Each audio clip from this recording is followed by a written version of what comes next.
Spoilers ahead. Watch out, and take care.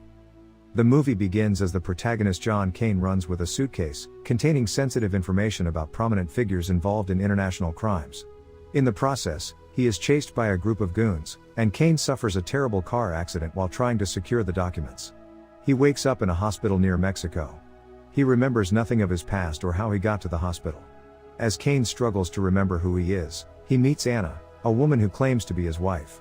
Ethan McCoy, a DEA agent, visits a burned-out house supposedly belonging to Kane, a 5-year undercover agent. Ethan is furious and orders his men to find Kane as soon as possible. Back at the hospital, Kane's brain has suffered neuropathic failure and memory loss, so it becomes very difficult to perceive reality as it is. He cannot even remember his parents or even his name. Meanwhile, Eddie, a well-known cartel leader, arrives, claiming to be Kane's friend.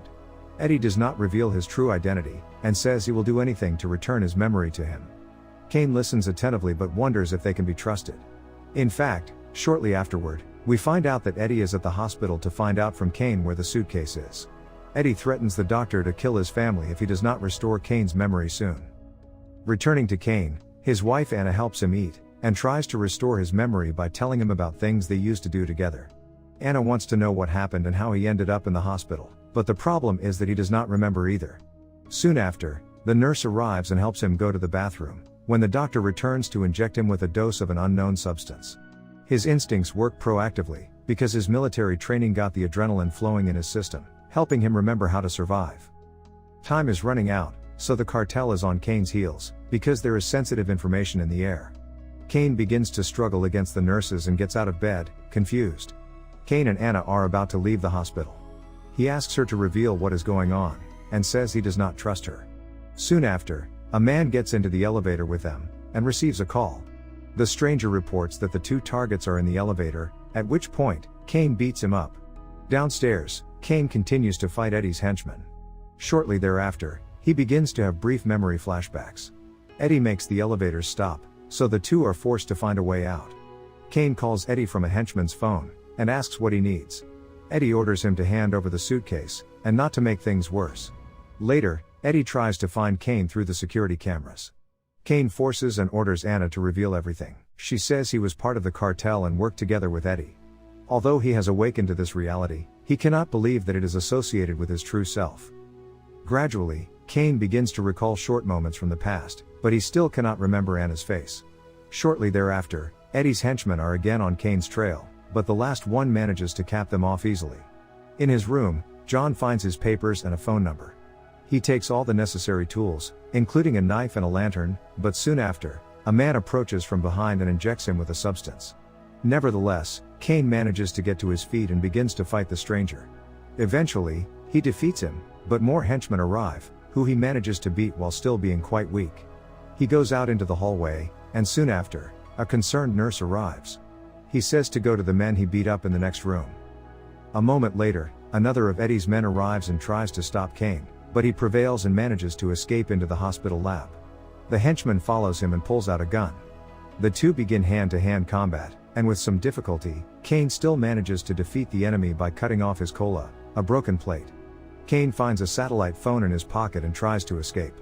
The chief doctor arrives and promises to help Kane, who is afraid and does not know if he can trust them, but the doctor says he is fed up with these criminals, and is on his side. Having full confidence in Kane, he tells him that he is the only one who can take care of Eddie, who works closely with General Montejo, the head of the army in Mexico, and whose case Kane is holding.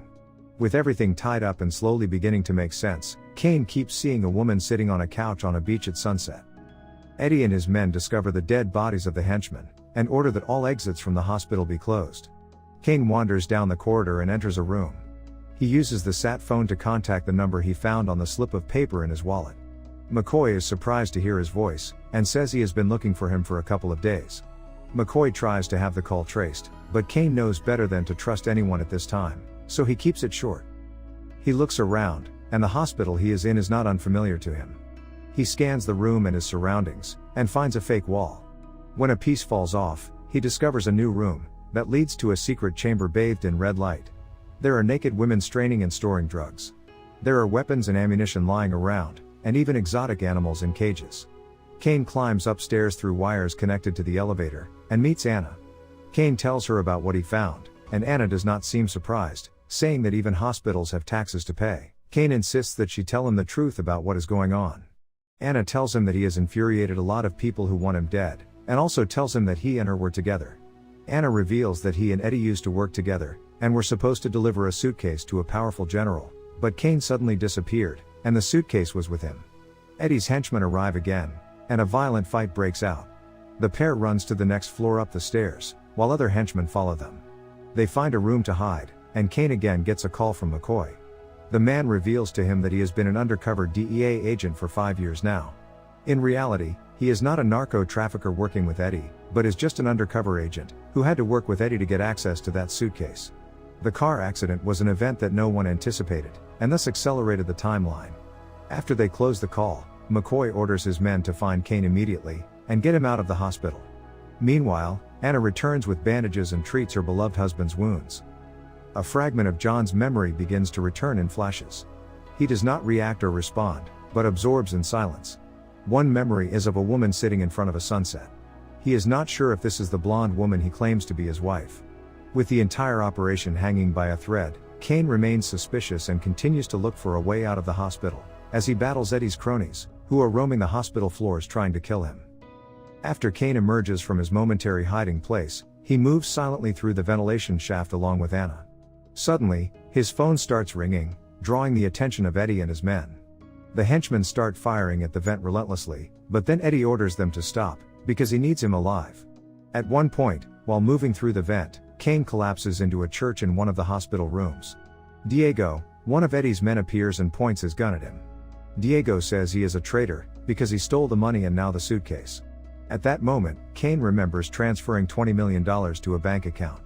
Kane turns the gun towards Diego, and orders him to call Eddie. After kicking Diego and throwing him out of the window, Kane holds his phone to tell Eddie to meet him on the roof.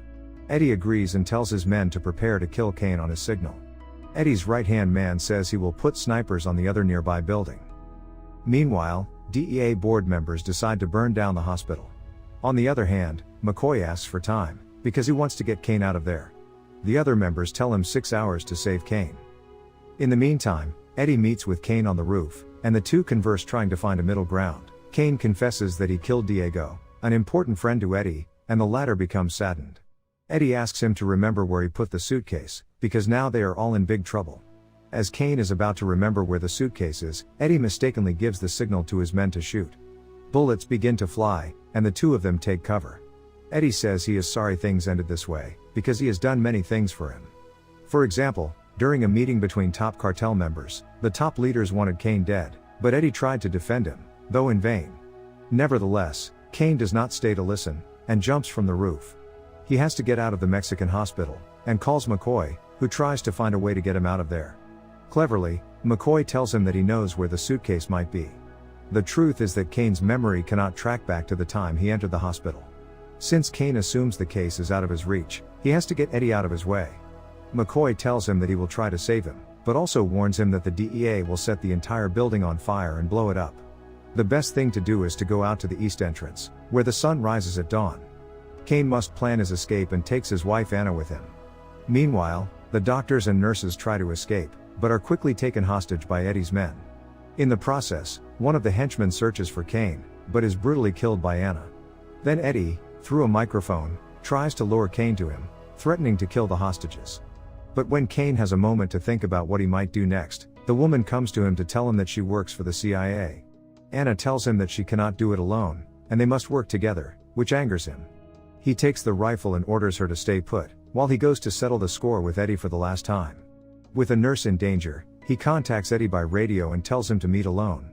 Eddie orders all hostages be killed if he does not return in 10 minutes. Kane meets Eddie, and the two rivals try to kill each other. Soon after, the doctor arrives, and rescues the hostages by injecting Eddie's man with poison. When Eddie delivers the final blow to kill Kane, someone fires 10 bullets into him. It is Kane's wife who is carrying the case. At that moment, Kane sees the woman's face in his vision. It is the woman he is with now. His wife. She slowly helps him up after he kisses her, and they have a moment. They manage to get out of the hospital, and McCoy joins them in the car.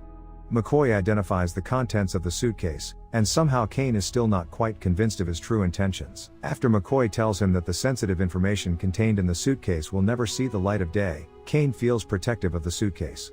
With Anna, his wife, holding a gun to his face, he feels momentarily betrayed. When the car driver tries forcefully to pull the suitcase, McCoy admits he is a spy, and works both sides. In a split second, everyone's guns come out. Suddenly, everything seems out of place. A second later, Anna shoots the 2 DEA agents sitting behind them, and then the driver, leaving McCoy and Kane alive. She has never been on anyone's side but Kane's. Kane shoots McCoy and gets out of the car, leaving him to die. Kane and Anna flee with the suitcase, full of names, faces, and institutions involved in international organized crime. The end. Thank you for watching. Subscribe if you'd like to see more videos like this. Turn on the notifications, and leave a like to help the channel out.